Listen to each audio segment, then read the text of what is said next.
Uh-oh, I don't believe in you anymore. No, What do you mean? you got this. No. Lord! No. You died! Come You on, died Lauren! first, John! Yeah, but it was my teammate who let me down. What?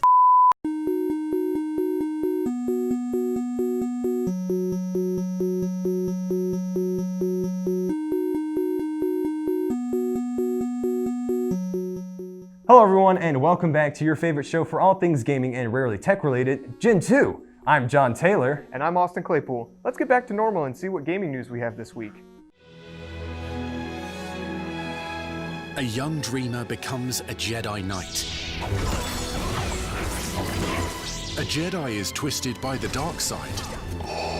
The galaxy is yours with LEGO Star Wars The Skywalker Saga. Play through all 9 Star Wars Saga films in a brand new LEGO video game unlike any other. Experience fun-filled adventures, whimsical humor, and the freedom to fully immerse yourself in the LEGO Star Wars universe like never before. LEGO Star Wars The Skywalker Saga comes out on April 5th on PC, Switch, PlayStation 4, 5, Xbox One, and Xbox Series X and S.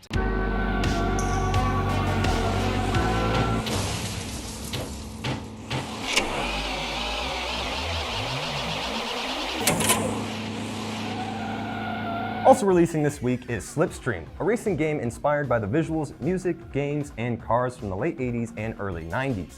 It has an authentic retro feel and unique graphics that allows the player to literally go back in time. The soundtrack, drawing from the synth pop and jazz fusion influences, sets the tone for a race across a variety of exotic locations from all around the world, including cities, deserts, forests, mountains, and beaches. Drifting, rewind, and slipstreaming mechanics add depth to the driving gameplay, and the result is a challenging and exciting experience that releases April 7th for the Switch. And we did it! That's the gaming news for this week. Make sure to subscribe and come back next week for some more gaming news. And now, time to watch some packs.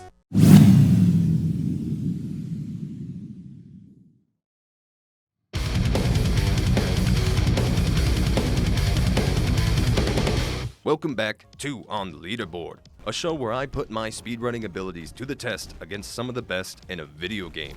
And this week's video game is Dead Estate. Dead Estate itself is a fantastic game that doesn't need to be speedrun to enjoy. Action-packed and horror roguelike inspired by Nuclear Throne and Resi Evil games, the art style and combat in this game makes it very unique and enjoyable to play. 8 playable characters, over 60 weapons, and 150 unique items to unlock. Just like any other good old roguelike that has chests, this game requires luck to get good items and speedrun through it. The main layout of this game is to explore each floor to find a key that unlocks the boss room that then gets you to that boss. There are 5 total floors that you can explore, with chests on each floor and shops on each floor, but all you have to find is the key and the boss to get to that next floor. Out of the 8 characters to choose from, my main choice is Cordelia because she has the best starting weapon. She has the best starting weapon, and that's why I chose her, yeah. But also she has great movement and lots of health in the start because you've got to be really fast to get to the boss quickly.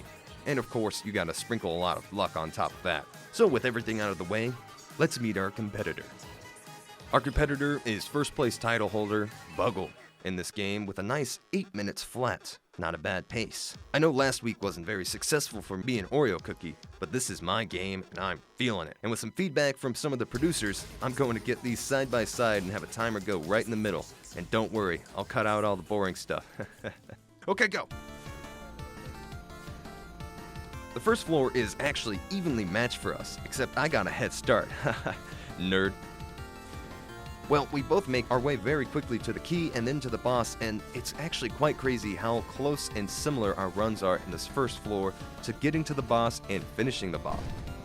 Now, the second floor is a bit of a different story. This is where Buggles becomes a glass cannon and gets the Deadeye, which is an insanely good item that doubles your fire rate and damage, but leaves you at 1 HP, i.e. the glass cannon.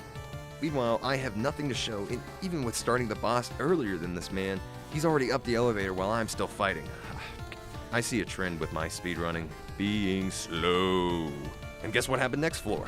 I get to the boss with more than 10 seconds before him, and yet he comes up, takes the boss out in less than 15 seconds because that damn Deadeye is freaking glass cannon, you know? And I really have nothing to put up against except for my glass eye, which sounds like it would be a glass cannon, but no, it really just makes bullets hone in on enemies, which is good, but doesn't do damage. Not bad, though. And yes, let's just continue on to the next floor, where we'll start to see myself slowly fall behind Buggle's time as he speeds through this game at an alarming rate. The final floor before the boss approaches, and I know my chances are low. But guess what? Chances still have a chance. And I get to the 5th floor boss as he finishes it, and oh, look at that. Oh, he's going to beat the final boss before I even get a chance to see it. He finished off the boss with time to spare and with the first place belt. Man, I had my fight going on with the final boss. I mean, it was action-packed, it was insane, it was really good. I died. Thank you for watching me lose yet again. If you enjoy watching me speedrun, then make sure you like and subscribe to see more content like it, and comment down below why I'm the slowest in the world. I'll see you next week.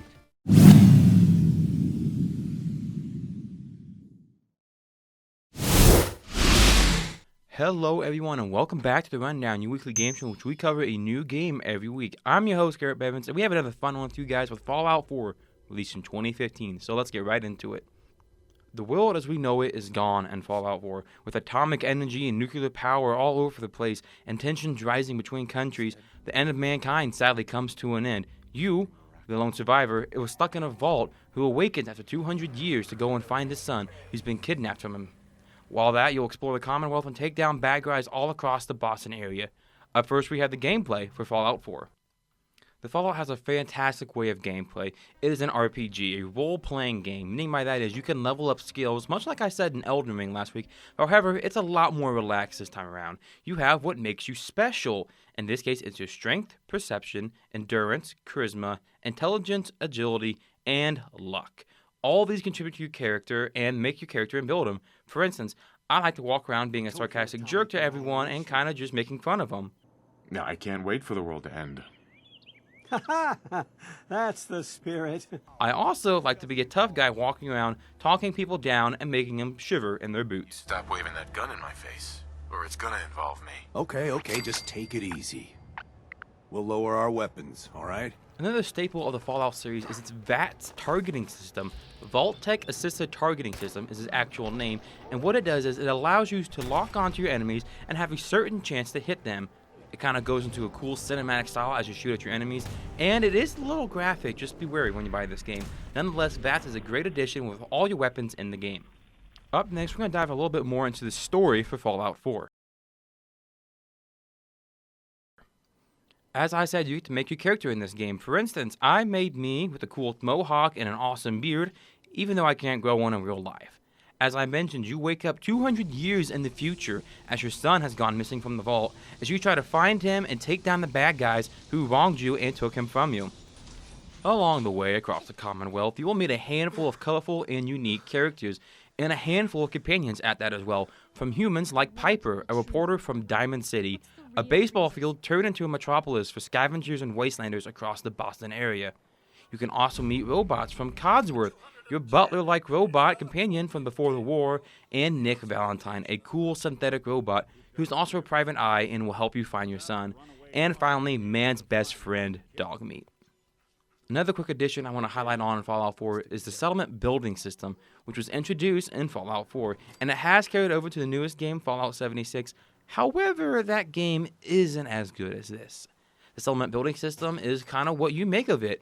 You are in charge, kind of the mayor and builder of a fictional city, and you can protect yourself from the horrors and monsters that wander around the wasteland.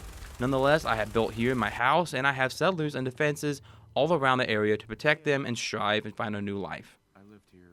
As always, I'm your host, Garrett Bevans, here for The Rundown. If you like what you see, like and subscribe, and make sure to come back next week for more great content. Have a good day, everyone.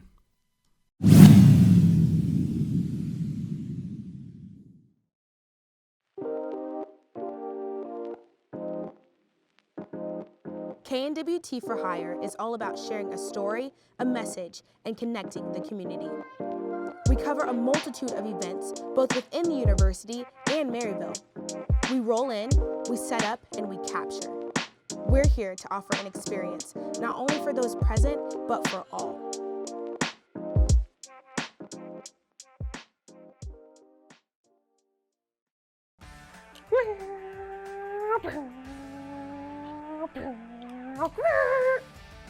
Oh, hi.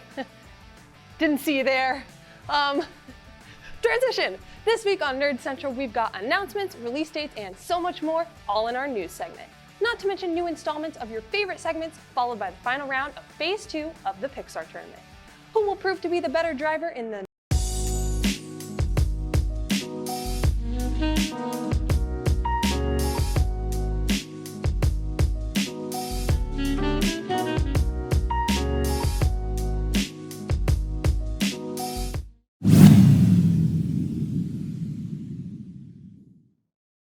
You know what, John? I'm pretty happy to be back on Gentoo. We were gone for like a really long time. We traversed through harsh conditions. We endured extreme heat, extreme cold. We survived through dangerous... We only have 3 more weeks of shows after this, Austin. I'm about to graduate. I'm about to leave. Oh. Oh, never mind that. Let's get back to watching the rest of the packs. Yeah, John, let's do that.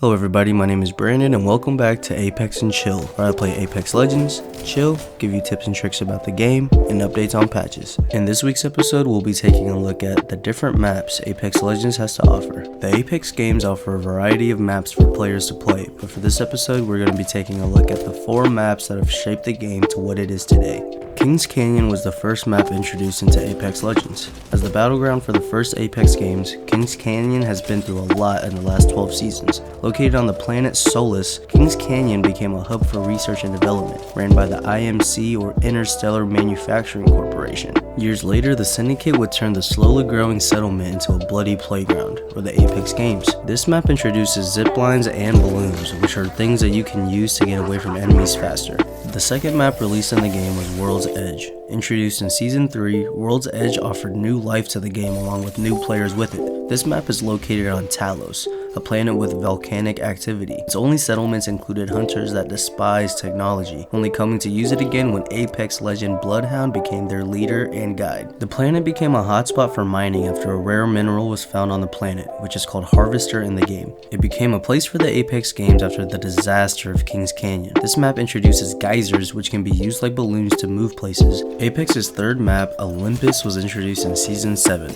Home to Horizon, Octane, and Lifeline, Olympus is a flying city set above the planet Samathi. It's also where Pathfinder was created. This flying city was made for the richest and smartest people to create and help lives throughout the Outlands. Notable technologies include the Phase Runner and jump drive devices, the latter which Loba uses. This map introduces Apex's first drivable vehicle, Tridents and Loot Markins, which are robots that give you loot. And the last but most recent map to be introduced to the Apex games, Stormpoint. This map is probably my favorite so far. Put into the game in Season 11, Stormpoint is located on the planet Gaia, which is isolated by the storms that it gets. This planet was one of the first seen by the IMC, which used storm catchers to provide energy. Now abandoned, the planet's use is purely for the Apex games. This map differs from others as you can use gravity cannons, which let you fly to places faster and shoot predators, spiders, and flyers for loot. Overall, all the maps that Apex Legends provides the player are all fun to play. Apex has even added these maps in a rotation for players that miss certain maps. The current playable maps in the game right now are Olympus, Kings Canyon, and Stormpoint, with World's Edge and the Vault for now. Well, that's all I have for you this week. If you enjoyed what you watched here, subscribe to the KNWT YouTube channel for more. And I hope you guys all have a great week. Deuces!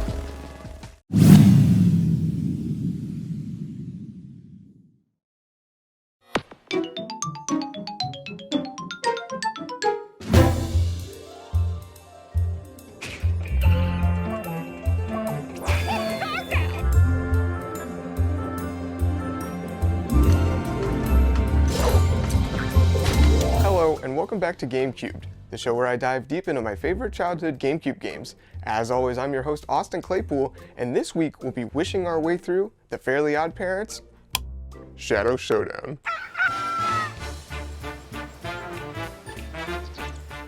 This 3D platformer focuses on its imaginative design and playful narrative.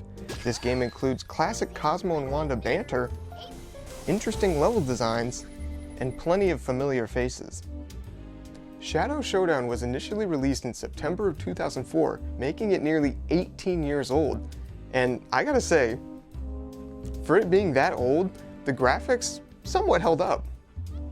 This is most likely because of the developer's use of cell shading, which gives the game its signature look. You may remember cell shading from my Wind Waker episode.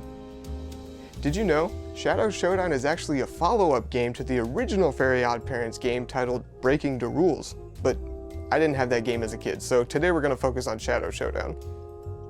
Level design. I'm going to be honest with you. This game is pretty short. With only 8 levels in the game, you can finish the whole thing in about 4 to 6 hours. With that being said, you can really tell that the team at Blitz Games put a ton of effort into every level. Each world is vastly different from looks to music and overall atmosphere. The only thing that's the same in every level is that Timmy gets 3 wishes, after collecting wish stars of course. With each new wish comes a quirky new mechanic to play around with. My favorite level by far is the one titled Get a Clue. Personally, I think this world has the best wishes and design. Dialogue. A highlight of playing this game was getting to listen to the hilarious dialogue. Like, I genuinely laughed while playing this game because it's my exact sense of humor. The best bits of dialogue have to come from Cosmo. I might just yell anyway. Whee! I mean, he is just extremely clueless at all times, but he always somehow manages to help the situation with his magic. Difficulty. Let me start off by saying this. I know this is a game primarily made for kids, but I think this game could benefit from an increase in difficulty. Not only would this in turn make the playtime for the game longer, but it would also make completing a level more rewarding. But as the game stands now, I just think it's too easy. For example, this is supposed to be a boss battle. All you have to do is press this button, run over here, collect these things, and shoot him. Then rinse and repeat a few times.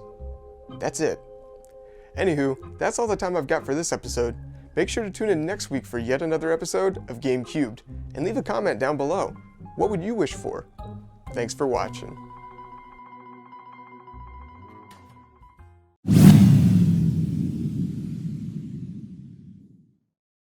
Unlike other organizations on and around campus, here, the students do it all. KNWT is a student-run and student-produced television station. To support this content and Northwest Media students, You can go to our YouTube channel at KNWT Channel 8. And watch the latest shows or even enjoy blasts from the past. This is the channel that keeps you connected to Bearcat Sports. Features, highlights, interviews. Which is also one of the best records in school history. I think it also puts a lot of pressure on us because every team is going to play us really hard. Now back left side, Hudgens, deep three, left side, yes sir! And these runners compete at the highest level in D2 sports. Let's take it from the track to the field. I'm Destiny Adams. And I'm Brody Wallace. And you're watching Bearcat Update on KNWT Channel 8.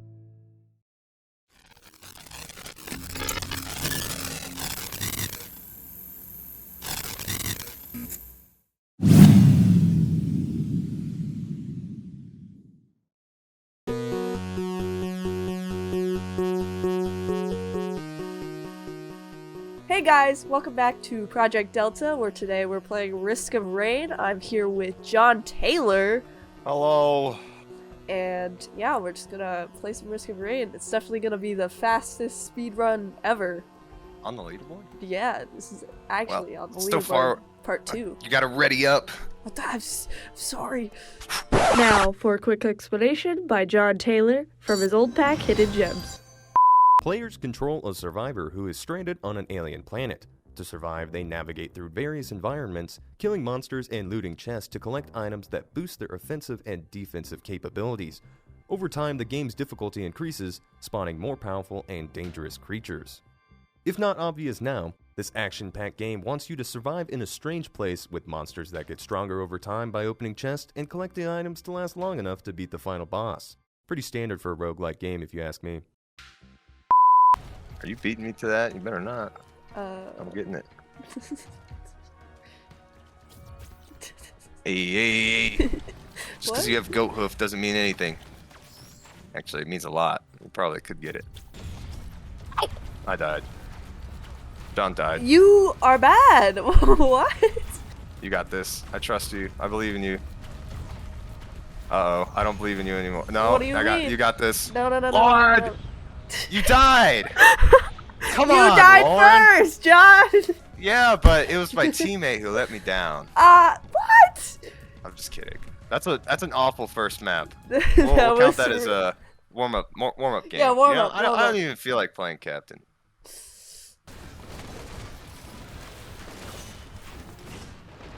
Tag. You die? Yeah. No. Whoops. Oh no. Alright, I'll go finish this teleporter real quick. I don't know how to end this game. What's this? Is it bad that I'm attacking this thing? Yeah. Oh, okay. Items and equipment have a small chance to transform into lunar items instead.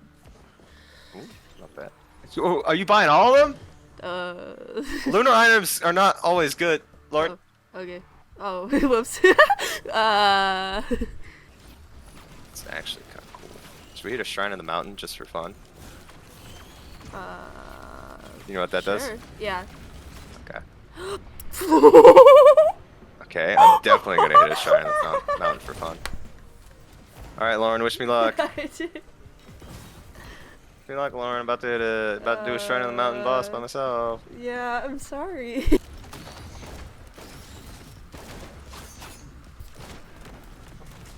Next stage we go. Let's go.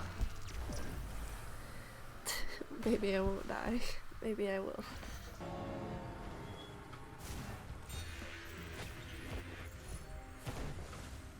Oh no!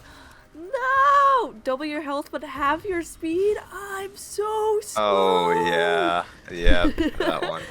No! Well, I'll see you at the boss, Lauren. I'm coming. Well, I'm dead. Did you actually? No!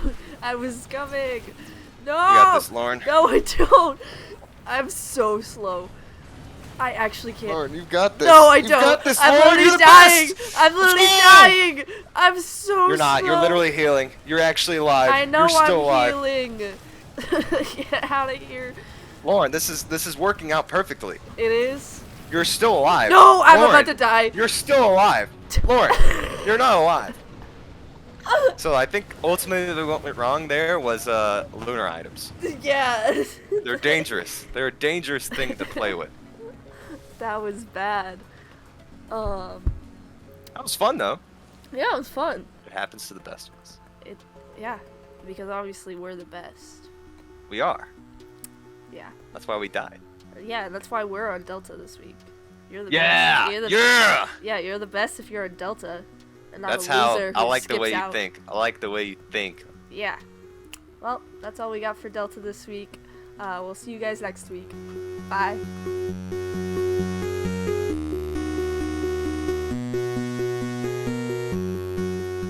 Going by. No one. What's his name? What's your name?